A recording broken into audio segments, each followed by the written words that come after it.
Bagaimana kita bisa membedakan musibah, cobaan, bencana, atau azab?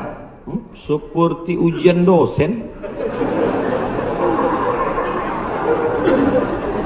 Misalnya virus corona yang sedang merebak sehingga dampaknya pada kaum muslimin, khususnya muslimin di Indonesia yang tidak dapat melaksanakan ibadah umroh. Pertanyaan dari Bapak Ridwan Ahmad Faizin Emrian Abidin, Bandung. Ternyata ini pertanyaan kolektif. Misalnya saya demam, dari mana saya bisa membedakan demam saya itu menghapus dosa, atau demam laknat, atau demam ujian iman, atau demam itu dari mana saya bisa tahu? Oh, kalau demamnya cuman 36 derajat Celcius itu menghapus dosa. Kalau 40 derajat itu laknat. Kalau 100 derajat kebakaran. Di mana kita bisa tahu? Tidak ada yang bisa membedakannya kecuali introspeksi diri. Satu, la yusibul mu'min min nasabin wala wasabin wala saqamin wala syaukin yastakuha. Kalau ada orang yang kena susah hati, gundah gulana, sakit, duri menusuk tapak kaki, keluar dari rumah lupa pakai sendal, melangkah, duri menusuk tapak kaki, illa kafarallahu anhu biha sayyi'atuh, maka dengan itu sebenarnya Allah ingin membersihkannya dari dosa. Makanya kita selalu husnuzan. Ana, dalam hadis kursi apa kata Allah? Ana inda husni zanni abdi bi. Aku menurut prasangka hambaku kepadaku. Maka kalau kita kena penyakit, yang pertama husnuzan pada Allah, bahwa sebenarnya Allah ingin membersihkan kita dari dosa. Yang kedua, saya nggak ada dosa Pak Ustaz. Apa dosa saya? Saya nggak pernah minum khamar, saya nggak pernah sabu-sabu, saya nggak pernah berzina, saya nggak pernah pakai narkoba. Dosamu adalah ketika kau merasa bahwa kau tidak berdosa. Itulah dosa. Dosamu adalah ketika engkau sehat tapi tak kau pakai mensyukuri nikmat Allah. Itulah dosa.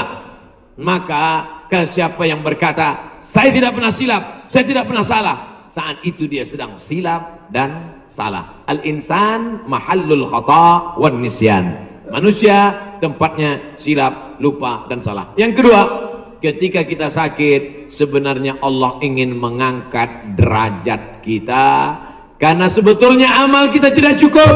Kita sudah ditempatkan di tempat surga Jannatul Firdaus, tapi ketika malaikat ditanya, sudah cukupkah amalnya? Belum. Beri dia ujian supaya amalnya mencukupkan dia dengan amal sabar. Ada amal yang lebih tinggi dari tahajud, lebih hebat daripada jihad. Apa dia? Innama yuwaffas sabiruna ajrahum bighairi hisab. Amal sabar, menerima musibah, tidak caci maki, sumpah serapah. Yang ketiga, bisa jadi laknat Allah. La ta'murun nabil ma'ruf. Mestinya kau tolong saudaramu yang ada di Uighur, mestinya kau bantu saudaramu yang sedang teraniaya di India, tapi mulutmu diam, kau tak mau menolong. Ketika musibah dikirimkan Allah dalam bentuk bencana, ternyata yang kena bukan yang jahat-jahat saja, yang baik-baik pun ikut juga kena. Maka tidak ada cara lain kecuali mohon ampun, minta ampun, taubat nasuha kepada Allah Subhanahu wa ta'ala. Oleh sebab itu maka yang bisa membedakannya hanya Allah, dan kita hanya berhusnuzon kepada Allah Subhanahu wa ta'ala. Ustadz Somad, saya manusia banyak dosa, tidak sholat Jumat. Kenapa nggak sholat Jumat? Man tarakal jumu'ata salasa marratin. Siapa yang nggak sholat Jumat 3 kali berturut-turut tahawunan, bukan karena sakit, bukan karena darurat, tapi karena menyepelekan panggilan Allah, taba'allahu ala qalbi, Allah mengunci pintu hatinya. Kalau sudah hati terkunci, telinga tersumbat, mata tertutup, khatamallahu ala qulubihim wa ala sam'ihim wa ala absarihim ghishawah. 3 kali sholat Jumat kau tinggalkan, Allah mengunci pintu hatimu. Siapapun yang ceramah tak akan masuk ke telingamu. Na'udzubillah. Saya ingin bertobat dan sudah menjalankan taubat, maka sholat Jumatlah engkau. Siapa yang datang hari Jumat saat yang pertama seperti berkurban seekor onta, datang pada saat yang kedua seperti berkurban seekor lembu, datang saat ketiga seperti berkurban seekor kambing, datang saat keempat seperti berkurban seekor ayam, datang saat kelima seperti berkurban sebutir telur ayam. Sekarang banyak yang datang hari Jumat, jangankan telur ayam, telur puyuh pun nggak dapat. Datangnya kapan? Ketika khotib sudah naik ke atas mimbar, jamaah Jumat yang dimuliakan Allah, baru dia datang. Terlambat, udah terlambat sholat sunat lagi. Allahu Akbar. Pakai baju kaos tertulis, emang masalah buat lo. Orang kalau taubat itu malu sama dosa-dosa masa lalu, bukan bangga. Ini banyak juga orang udah taubat. Ustaz Somad, saya ini baru hijrah. Dulu semua saya minum, semua narkotika saya pakai. Ente taubat apa sombong? Orang taubat mengenang dosa itu melelehkan air mata, nangis. Ada juga bukan bangga. Ada juga sebagian jamaah sudah taubat nangis. Ustaz, saya, kamu menyesal minjam uang. La ilah. Kenapa hati ini masih keras Ustaz? Belum bisa nangis di saat tahajud Ustaz. Datang seorang bertanya kepada Nabi an qaswatil qalbi, hatinya keras. Apa kata Nabi? At'imil masakin wamsah ra'sal yatim. Kalau mau melembutkan hati, kasih makan fakir miskin, usap kepala anak yatim. Siap? Ngaji jangan ditunda-tunda. Pulang dari sini langsung mampir ke rumah makan, beli nasi bungkus, bawa ke panti jompo. Anak mereka sudah meninggal, hidup sebatang kara, belikan kain sarung, langsung datang. Assalamualaikum Bapak Ketua Panti Jompo. Waalaikumsalam. Berapa semua orang jompo di sini? Ada 100 orang. Saya mau makan siang sama mereka. Semuanya 2 orang aja. Kebetulan bawa nasinya cuma 2 kan. Melihat mereka nanti menyuap, menggeletar tangannya memasukkan nasi yang kau masukkan, maka disitulah hatimu akan lunak. Pergi ke rumah anak yatim, tanya anak yatim sudah berapa bulan gak bayar uang sekolah. Lihat bajunya dijahit sobek, dijahit sobek, rupanya kain sudah lapuk. Kain kelas 1 dipakai kelas 6. Belikan bajunya, senangkan hatinya. Nabi yang mengasih resep ini, an qaswatil qalbi. Azab yang paling hebat bukan miskin, azab yang paling dahsyat bukan susah. Azab di atas azab adalah hati yang keras. Wa inna minal hijarati lama yatafajjaru minhul alhar. Ada batu keras tapi masih bisa mengalirkan air. Wa inna minha lama yahbitu min khasyatillah. Ada batu yang keras tapi hancur berkeping ketika takut kepada Allah. Di atas bukit Tursina, saya ketika naik ke atas bukit Tursina di Mesir, tempat Nabi Musa menerima wahyu, itu nampak batu-batu hancur. Kata imam masjid yang ada di atas, inilah batu yang hancur saat takut kepada Allah SWT. Tapi kalau sudah hati menjadi keras, maka tak akan meleleh apa-apa. Kalau ada orang tidak meleleh apa-apa, pelit, medit, bakhil, itu salah satu ciri hati yang keras. Lunakkan hati dengan banyak bersedekah. Saya kalau ikut pengajian, telinga saya tahan. Kalau ikut sholat malam, mata saya tahan. Kalau datang ke masjid, kaki saya tahan. Tapi kalau sudah keluar duit, dompet saya nggak tahan. Banyak orang ketika keluar, alhamdulillah masjid ini adalah wakaf orang-orang baik di Panyawangan, di Jawa Barat. Ternyata orang-orang Sunda, orang-orang Jawa Barat ini berwakafnya tidak tanggung-tanggung, langsung satu masjid. Mudah-mudahan akan banyak wakaf-wakaf yang lain insyaallah. Amin. Sekarang banyak juga orang berwakaf. Ustaz Somad, itu tanah saya wakafkan. Mantap. Begitu diurus di Badan Pertahanan Nasional, rupanya suratnya 5. Kenapa kau wakafkan tanah bermasalah? Karena bermasalah, itulah saya wakafkan Ustaz. Na'udzubillah.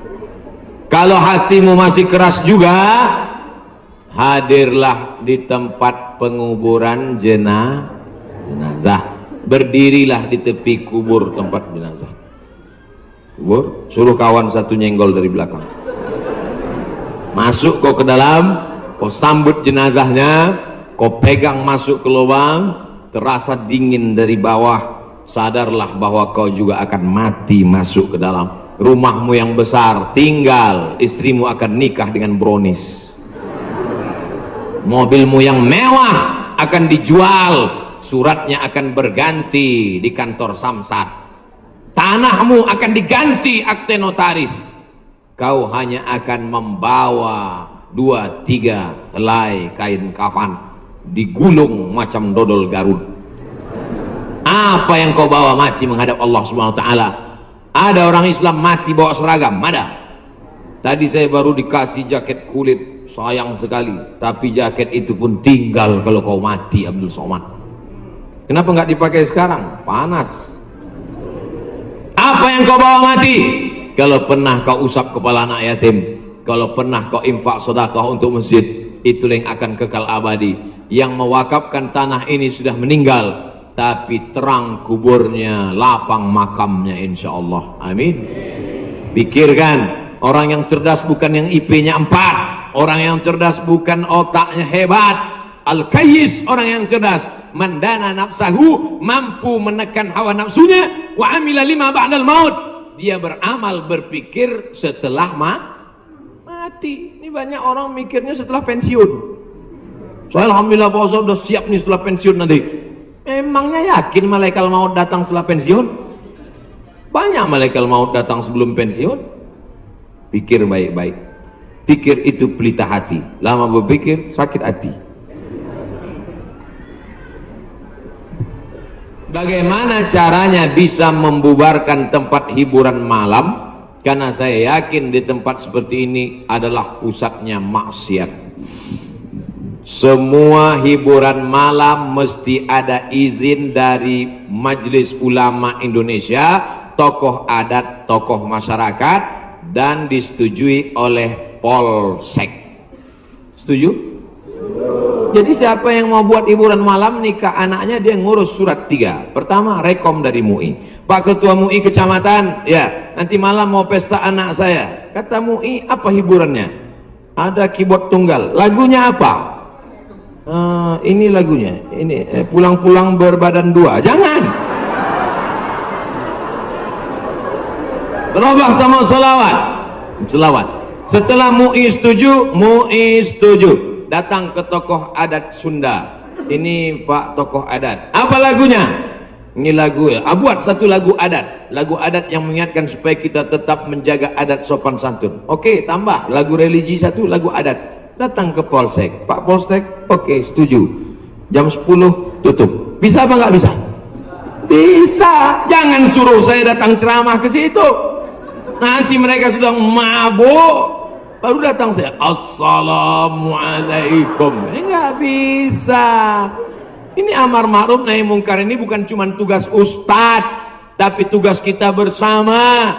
Di masjid ustadz menyampaikan ceramah, bapak ibu memfasilitasi, anaknya nikah, perbuatannya baik, sakral, menghalalkan yang haram, tapi dalam itu dia sudah melakukan perbuatan haram, menyediakan narkoba, menyediakan pesta sampai malam. Insya Allah kalau sepakat yang 3, polisi, tokoh agama, tokoh adat, DPR tingkat kabupaten provinsi, peraturan daerah, pesta keramaian hanya boleh sampai jam 9 malam. Lewat dari itu pengawasan polisi boleh menangkap. Bisa atau tidak bisa? Bisa. Makanya kita harus berjamaah menangkal ini semua. Insya Allah kalau sudah orang-orang masjid duduk memilih wakil-wakil rakyat yang juga peduli, maka akan terwujud negeri kita tetap menjadi baldatun thayyibatun wa rabbun ghafur. Makanya sebarkan pengajian. Siapapun ustadz yang datang ngaji, Ustadz Jujun Junaidi ngaji, Ustadz Abu Somad ngaji, Ustadz ngaji, datang, duduk, diam, dengar. Ada snack, makan. nggak ada istighfar. Bagaimana cara membentengi bencana yang semakin banyak akhir-akhir ini? Itulah yang udah kuceramahkan tadi.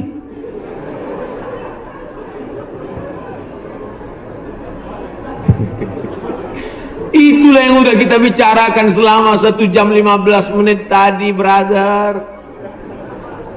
Tadi saya yakin ini pertanyaannya sebelum ceramah.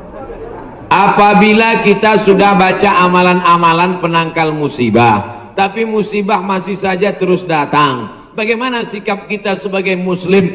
Man lam yardha bi qada'i, siapa yang tidak ridha menerima takdirku, walam yasbir bi bala'i, siapa yang tidak sabar menerima ujianku, falyatlub rabban siwaya, carilah Tuhan selain aku. Ada Tuhan selain Allah, la ilaha illallah.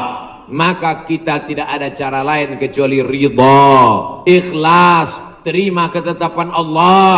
Makanya ketika bangun pagi apa doanya? Raditu billahi rabba, aku ridha menerima Allah sebagai Rabb. Apapun yang kau beri aku terima ya Allah. Wabil islami dina, aku ridha Islam sebagai agamaku, apapun perintah dan larangan Islam ku amalkan.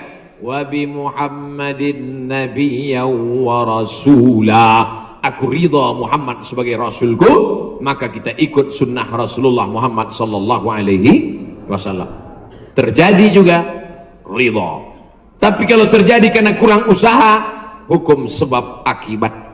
Sudah disimpan uang di dalam dompet, dompetnya dikunci, dompetnya dalam laci, lacinya dikunci, lacinya dalam lemari, lemarinya dikunci, lemarinya dalam kamar, kamarnya dikunci, kamarnya dalam rumah, rumahnya dikunci, rumahnya dalam komplek, kompleknya dikunci, hilang juga.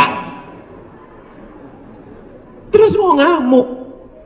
Tidak ada cara lain kecuali ridha kepada Allah. Tapi kalau punya sepeda motor nggak dikunci, malah berhenti, mesinnya hidup, kuncinya diletakkan, terus sibuk beli ngobrol, beli kangkung 2 ikat, ngobrolnya 2 jam. Ketika dilihat hilang. Terus ketika hilang suaminya nanya, mana motor kita? Ridho mas. Itu bukan ridho, goblok. Mohon maaf saya keceplosan. Oleh sebab itu maka tetap ada Ahlus Sunnah wal Jamaah mengajarkan kita ada namanya al-kasbu wal ikhtiar. Bahasa kitanya namanya usaha. Kalau pemerintah menyuruh pakai masker, usaha. Jangan tidak ikut. Suruh cuci tangan sering. Sebetulnya kita nggak perlu belajar masalah cuci tangan. Ada nggak ada virus kita tetap cuci tangan, betul? Subuh cuci tangan, zuhur cuci tangan, asar cuci tangan, maghrib cuci tangan, isya cuci tangan, tahajud cuci tangan, witir cuci tangan, duha cuci tangan. Orang Islam paling sering cuci tangan. Makanya saya heran kalau sampai anak-anak kita diajarkan, mama siapkan gayung sama sabun. Untuk apa nak? Hari cuci tangan internasional. Loh, kita nggak perlu diajari cuci tangan. Nanti takutnya 20 tahun akan datang ada lagi namanya Hari Cebok Nasional. Dari 14 abad yang lalu kita sudah bersih, betul? Tidak akan ada bakteri bersarang di ujung-ujung jari kita karena kita paling sering cuci tangan. Tidak akan ada bakteri yang bersarang di ujung kuku kita karena kita paling potong kuku hari Jumat. Kalau seminggu tak akan mungkin kukunya panjang. Makanya Nabi berkata, asfaraka, kukumu kenapa panjang? Inna syaitana yaqudu ma tala minha, setan duduk di kuku yang panjang. Makanya pertama yang dijaga dalam Islam adalah kebersihan. Kuman datang, binatang dipotong. Setelah dipotong darahnya keluar karena ternyata bakteri ada di dalam darah. Setelah darahnya keluar dipotong-potong, dicuci sampai 4 kali. Ibu, saya tidak punya saudara perempuan. Waktu masih kecil di rumah bantu ibu di rumah, saya disuruh cuci. Somat, cuci daging, saya cuci. Kalau ayam 2 kali, kalau kambing 4 kali. Kenapa gitu mak? Ayam kakinya 2, kambing kakinya 4. Saya nggak tahu anak kecil. Sekarang saya baru tahu, ternyata ayam dagingnya putih, darahnya nggak banyak, 2 kali sudah bersih. Tapi kambing sekali masih merah, 2 kali masih merah, 3 kali agak pucat, 4 kali bersih. Setelah itu baru dimasukkan, dibuang airnya, disolawatkan, baru dimasak. Mereka tidak, kambing tidak dipotong, kambing matinya di stunning. Ada pistol, tapi pelurunya nggak keluar, ditahan. Itu skalanya 8, ditembakkan ke kening sapi, tembak ke kening sapi, sapinya mati, darahnya nggak keluar. Kalau sampai 8 mati, tapi kalau 7 bodoh aja. Itu sapi-sapi dari Australia yang datang ke tempat kita yang liar seperti banteng, itu ditembak otaknya skala stunning 7. Bodoh. Ibu kalau ada bapak yang liar, tembak skala itu bodoh. Mas, mama mau pergi arisan, pel lantai, mandikan anak, dan papa. Nah itu udah kena stunning. Jangan diamal. Tidak dipotong, hanya stunning 8 skala, akhirnya sapi tumbang, darahnya masih dalam daging, bercampur dengan darah bakteri penyakit, dipotong-potong, diletakkan di atas api yang tidak terlalu matang, bolak-balik, nggak dicuci, darah nggak keluar, masuk ke dalam roti, dicampur, dimakan, barbecue. Habis dimakan kena penyakit medco, sapi, gila, medco sapi gila. Sapi aja yang halal bisa menjadi penyakit, apalagi yang dimakan kelelawar, Batman. Maka kita disuruh kulu, makanlah. Tapi yang dimakan itu apa? Min thayyibat. Thayyib artinya baik, baik. Dulu thayyib baik, sekarang thayyib nggak pulang-pulang. Mohon maaf Pak Thayyib nyantur sih. Masya Allah.